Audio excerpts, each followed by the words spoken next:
Gentlemen, today we are talking about one of the better sequels ever made in cinema history. 2004 release with a $75 million budget, box office of $290.6 million, starring Matt Damon, Frankie Potente, Julia Stiles, Joan Allen. Today we are talking about Saturn Award winning The Bourne Supremacy.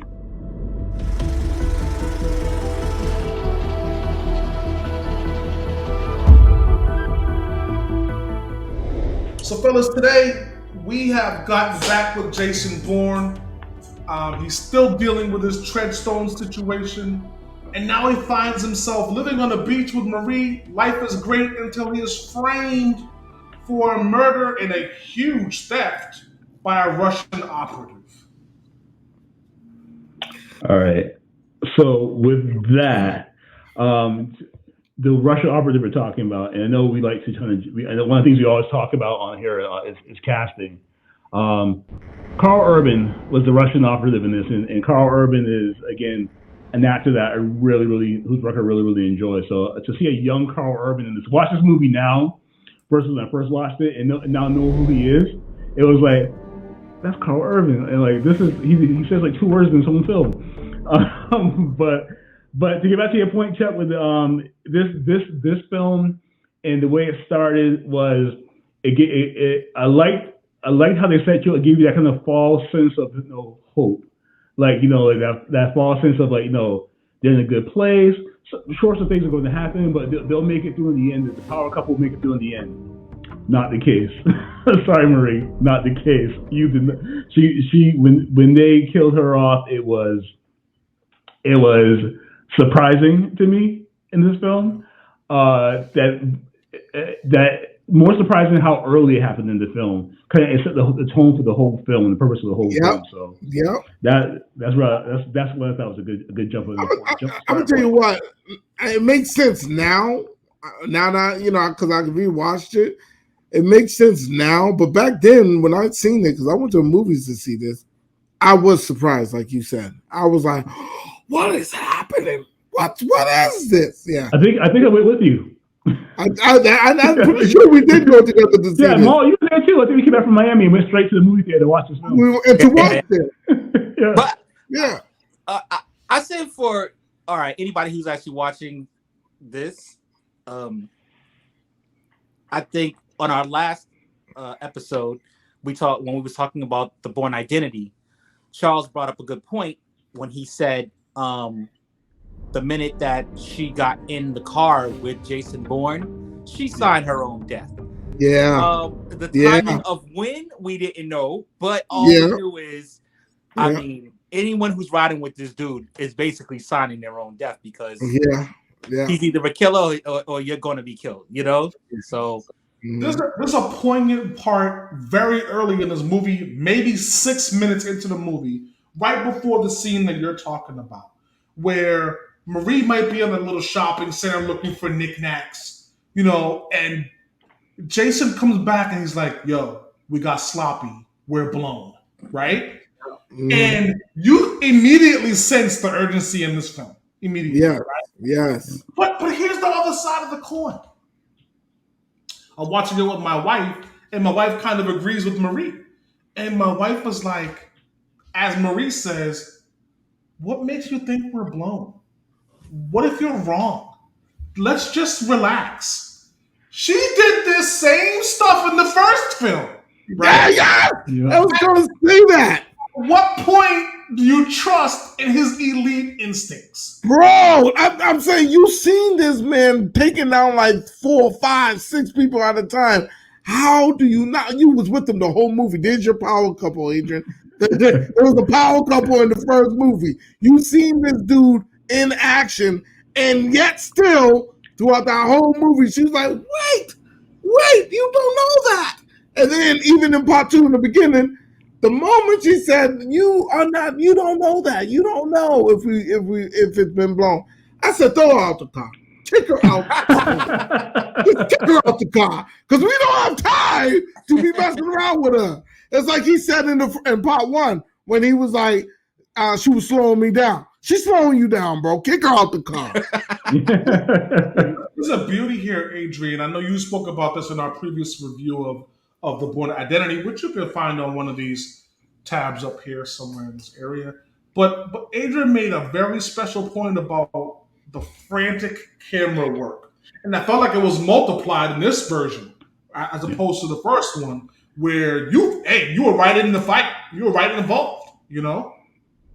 Yeah, every punch that was thrown, every kick that was thrown, every movement that was made, the cameraman, who I give kudos to, moves with it. The impact of having that style of camera work on the audience, like I said in the previous review, is hard to describe, but you know that you feel different. You feel it's not like a staged movie. This could be a real fight. This could be something that's really happening.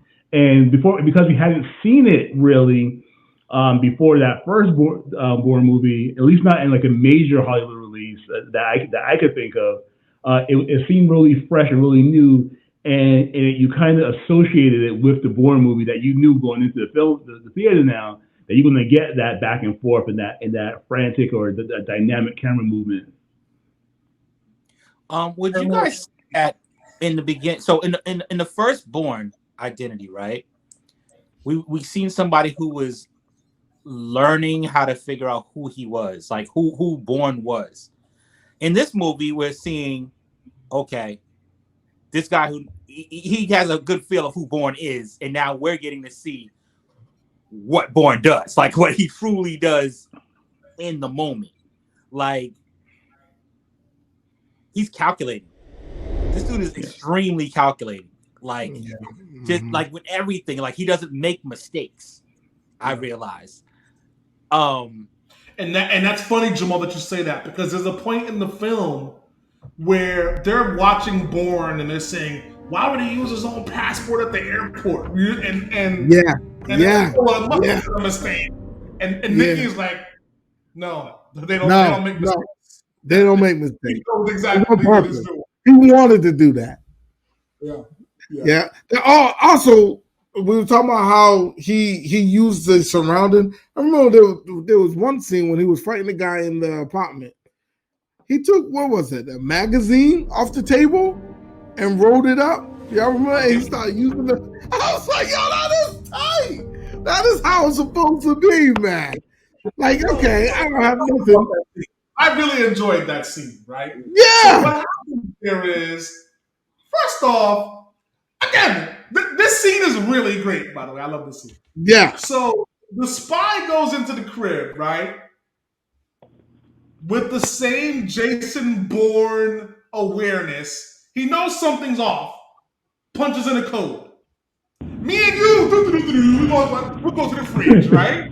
His awareness is incredible, right? To put the code in there, alert the authorities. Bourne's there, and here's the more forethought. Here's a zip tie, right? Put it on yourself in the front. Bad habits. I was trying to put the zip tie on him. He would have flipped me over. It would have been the whole thing. Yeah. I love it. And then that guy, so Jamal mentioned in the last review, how Bourne was clearly far and ahead better than the other guys who was fighting, even though they were themselves elite operatives. I don't know if he was that far ahead of this guy. Nope, I don't think he was. Right? And so you see this guy's fighting Jason Bourne, this elite agent, with his hands tied together. Yep. Right? Yeah. Only a couple minutes in does he get his hands on a knife. He's fighting with his hands together, and he's doing okay. Yeah. And then Mulder comes into the point where Bourne grabs a magazine. Spectacular scene. Not only that, here's the audio of the scene. And Moan and Jamal, I know you guys appreciate this a little bit more than me and Dre do. All you hear is body shots, maybe a broken glass. It's not overdone.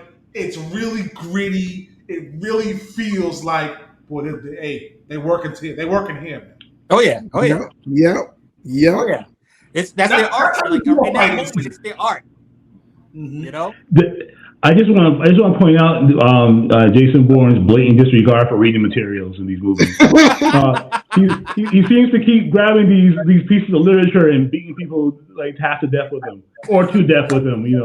I just want to point that out. He's obviously not a big fan of literature. That's all I have Hey, to say. listen, he got to do whatever it takes to give them some knowledge that he's better than them. There is a part here, fellas, I want to discuss. We haven't mentioned Pamela Landy, but Pamela Landy is probably like a joint chief, some big wig in a corner office, whose operation was blown up because of Jason Bourne's social things. And so she now sends in a team of people to go get Jason. And somehow or another, she gets dragged over to Paris to go find him as well. Yep. This is where she is also tied together by her boss with Abbott, right? Another big wig office guy who's been with the agency for 30 years. There's a scene, and I'm angry I don't remember the guy's name, but he says, Abbott, I got something I got to show you. They go down to the basement. He says, listen, man. Yeah. Jason's smart enough to know that the way this is set up right here is not the way it's supposed to be, right? It wouldn't have achieved his goal. Jason knows this, right? And Abbott quickly becomes the villain by saying, show me again. And so Abbott, like you, right? The regular guy, I'll show you again. Yeah. So Ben turns his back to him, of course, and Abbott kills the guy, right? Yeah. Would you have taken Abbott down to that basement to show him that detail? Or would you have sold the whole team in? Yeah, you would have took him down. He was a part of the old group. He was part of the old group. Yeah. And you would expect that at that time. Yeah, because he's an older guy. He's someone that you probably worked with or looked up to, perhaps for a while. Yeah, you take him down there. You think, hey, there's a raise in my promotion. Yeah, I'm breaking this case wide open. I'm about to look good. So the key is the dude deserved to get stabbed for brown nosing. That's the truth here. That's the truth.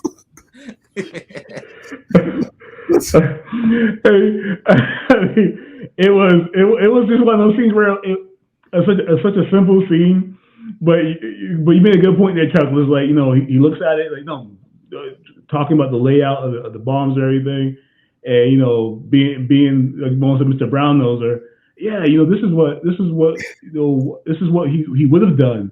And again, Brian Cox. I can tell you, Brian Cox being Brian Cox is such a great actor. Great actor. It's like,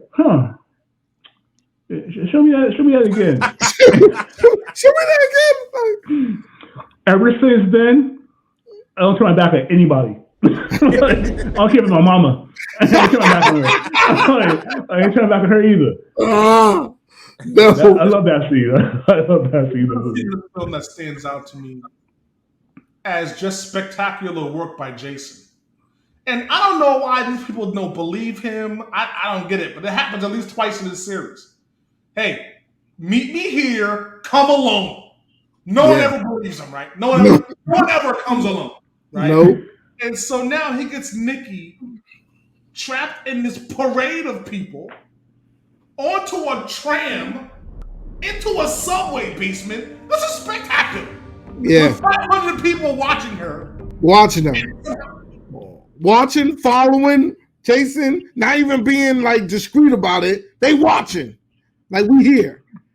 And they can't even keep up with her. Again, it shows the skill level of what he's trained for, like why he is who he is versus everybody else. They can't stop him. He's unstoppable. This is a extreme force coming at you. He gets her in the I'm sorry, go ahead, Chuck. He's trapped in the basement.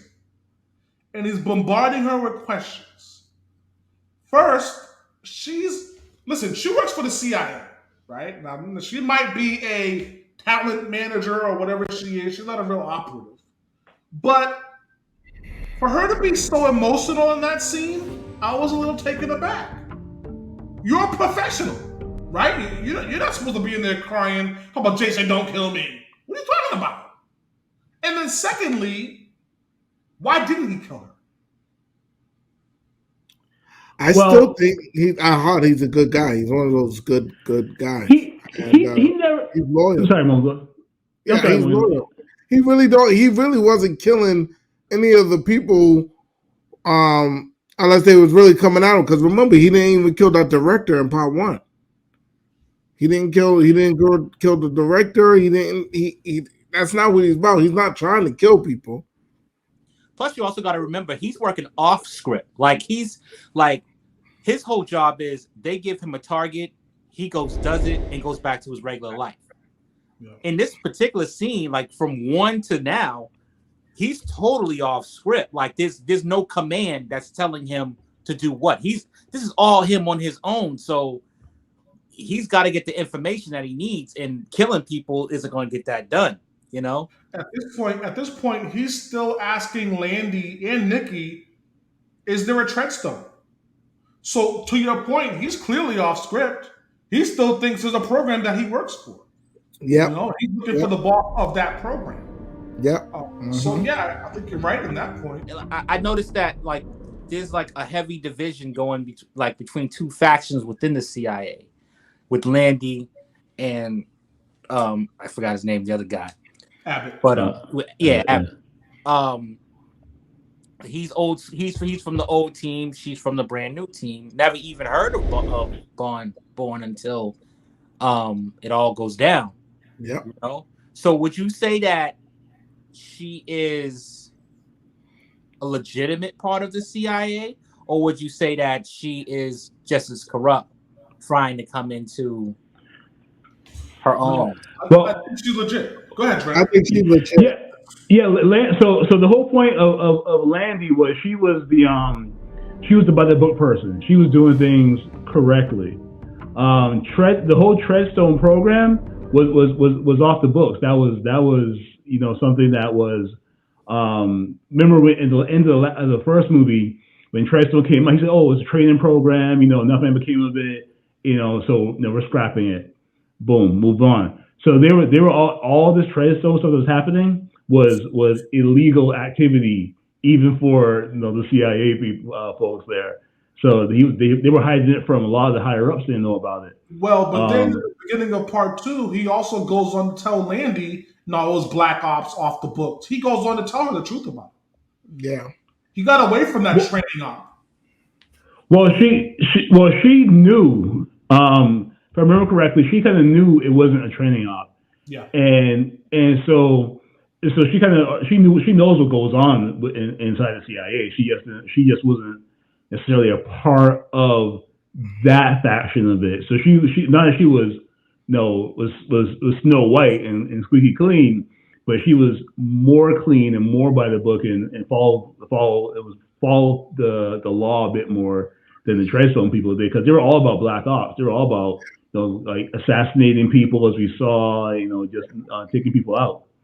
And I was trying to figure out, like, this was all about Abbott trying to clean up his mess. I mean, right? This film, yes. So with this film with Abbott, the whole point with him and the Russian billionaire there stealing money from Treadstone, from the government. That was kind of what got this whole thing started. Because I'm watching the film, and because I hadn't seen it, I'm saying to myself, like, why are they antagonizing Jason Bourne? Like, of all people, why him?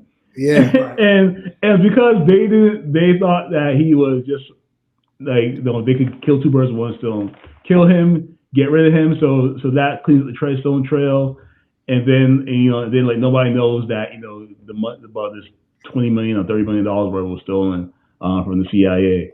Yeah. So, can you just imagine how small bread that is now? It is. Right? Yeah. There'll be no way they're putting forth this much effort for $30 million now in military funding. They'll write it off and keep it moving. You know what I mean? They'd probably decommission the agent, but they wouldn't go through all of this. I want to answer Mo's question because it was a good question. And I think you could question Landy up until the end of the film. She says, "No, you know what? Your real name is Jason Webb." At that point, David Webb, pardon me. At that point, I said, "Oh, okay, you know what? She could be trusted here." You know what I mean? I actually trust. I believe that to be true. I believe that to be an olive branch for what you put Jason through by thinking he was the one who actually, killed the two guys in that building. See, for me, I feel like she pulled a CIA move. Like she wanted to get closer to the biggest operative that they have to work for her, versus, trying to like killing two birds with one stone, to get Jason Bourne to work for her and to get rid of all of the people who was behind Treadstone to make the slate clean, but start her own dirt. Oh, interesting. I didn't see that angle, but I like leave that. Leave it to you to make someone into a villain. I'm just saying, yeah, I like it. They did all the hard work. Yeah, bring him to come in on his own accord, then you got him back. You know what I mean? Like you saved the money. You saved it. Yeah. There was one highlight from this film, so it's interesting. I was watching it with my wife, and she just the highlight of these films for me. Right? And in the Bourne, for the whole series, I would have said the highlight is when Marie says "Scheiße." I love that part. Right? that was the highlight of the entire series, right? Until they're in the office building with all the CIA, Pamela Landy's team, Abbott's team. They're all sitting around the computers trying to find Bourne, right? Yeah. And Bourne calls in. Fuck this. Calls in. And he's listen. I want to talk to the blonde girl from Paris. I want to talk to the girl who was my handler. She knows what's going on. Yeah. Listen, this is when you feel that, this movie is different. This is when you feel that, right? So I want to talk to her. And Landy says, trying to be slick, like Jamal says, well, what if we can't find her? He said, it won't be hard. She's standing right next to you. I said, hey, man, I loved it. Yeah. Favorite part. Yeah. So, as we talk about favorite parts of the movie, we have to get to the part of the show where we do our ratings. 1 means that Hollywood could have left that in the can. We didn't really want to see it. 5 means it's a classic. And up until this point, if you've been following the series, we only have 1 classic film. We're hoping to find number 2 today. We'll start with Movie Mall. Jamal, talk to us. Is the Bourne Supremacy a classic? Yes, I will give it a 5. And now let me tell you why. I'll tell you why. Because this is a sequel. Do you know how hard it is to make a good movie following the first movie that is supposed to be good? That's pretty hard. Like that's almost impossible to do. And they did it flawlessly. So yes, I'm gonna give this a 5. Moan, your vote's up next, brother. 1 through 5, the Bourne Supremacy. What are you doing? I'm gonna give it a 4, just like I gave the other one. I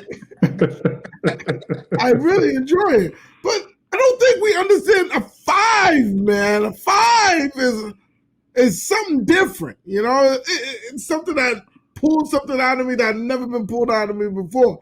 This was great. It was good. It was like one of them nice Bond movies or whatever. But it was just a 4. And can I just talk about how Jason Bourne, I love Jason Bourne. He's good character. But he never come through with his threats. He was like, every time they was like, oh, just leave me alone, they come and bother him. He's like, oh, now I gotta go take him out. He never takes anybody out. He never takes out any of the upper. He didn't take out none of the upper echelons. He took out the Russian guy because he killed his girl. But he didn't take out none of the upper echelon people. Stop talking and do it, man. Be about that life. Be about that life. Keep in mind, though, he was honoring his girl, man. Yeah, that's an excuse. Be about that life. Be about that life. We know who you are. Do it. Mr. Cinema, 1 through 5 on the Bourne Supremacy. So with this film, I know we don't do half scores, for some reason, but I was at a 4.5 on this film, right? So I gotta pick one side or the other, all right? So I'm going to land on a 5 for this one because it did up the ante from the first film, and I thought overall it was a better movie than the first film, just slightly. Yes, It was. just slightly. I thought it was a better movie than the first film, which again, like Maul was saying, is really hard to make a sequel where you're going to try to. Some people just try to duplicate what they did before. This film actually managed to give you what you loved about the first film, amp it up just enough that you felt you got more without going overboard with it. So I'm going to stick with a 5 for this. I kind of disagree with you because I think the first film had more action in it. Nobody asked you, Mo. Nobody asked you. They'll give you 4.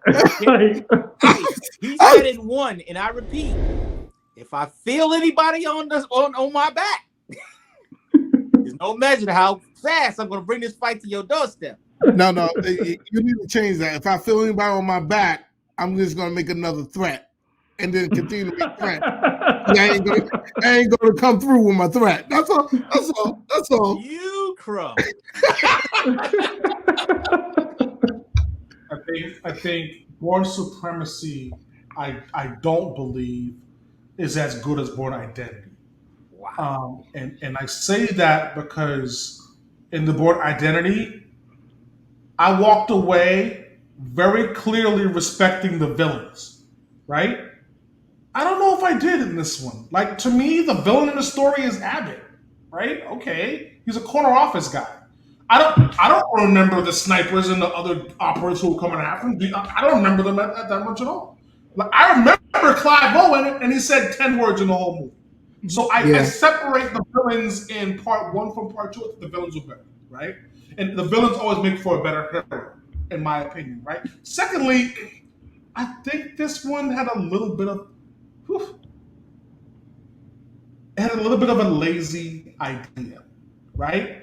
So rather than sending Jason back to get revenge into Langley, which would have been the perfect part 2, exactly. Right? As Mom said, you keep fucking with me. Now I'm going to get you. That's part 2. Somebody set him up randomly? Who are they? Who is Russian? Why? I still don't understand why they sent them up. Right? To cover up it didn't make sense to me. Great film. I'm here for the action, but the storyline, I'm a writer. I'm good with the pen. The storyline wasn't necessary. They had part 2 gift wrapped. Let the CIA operative kill Marie, send Jason back into Langley, let him clean the whole building out. That's the movie. Yep. Well, I mean, isn't this? It's not about them writing it that way. It's how Robert Ludlum, I think that's how you pronounce his last name, wrote the Bourne books. Like he wrote in Identity and Supremacy. Well, we'll go to his book. He failed in the books. What's your rating though, Chuck? What's your rating? I'm gonna give it a 4. Send him into Langley, it's a 6. That's all you have to do is send him into Langley. But I feel like the reason why they didn't send him into Langley was because as he was remembering, like getting back his memory, that's why the villains who was coming after him was getting less harder to beat him because he was learning more and more about who he was before he lost his memory. And remember, we said this dude was the best. He was a legend amongst the best of them. He was like a whisper of just this terror coming through as he does his work. So they weren't really factors. They only became factors to him because he couldn't remember who he was. Once he remembered, until that villain in the condo. And like I said, they were neck and neck in that condo, honestly. Yeah. Mm-hmm. He wasn't that far away better. So, listen, I'm no knock on the film. I love Jason Bourne. But I just think that, again, for me, with the pen game, I think they could have done something a little bit stronger there. They take creative license with stories all the time. They do. Take creative license here and say, this would be a better way to turn the story. That's right. They do it all the time. You couldn't do that because the third film with the ultimatum is what you're talking about. That's when that all goes down. with Langley. Let's go to the quote. So actually, the quote was touched on already. I'll give you the word. I'll give you the word for it.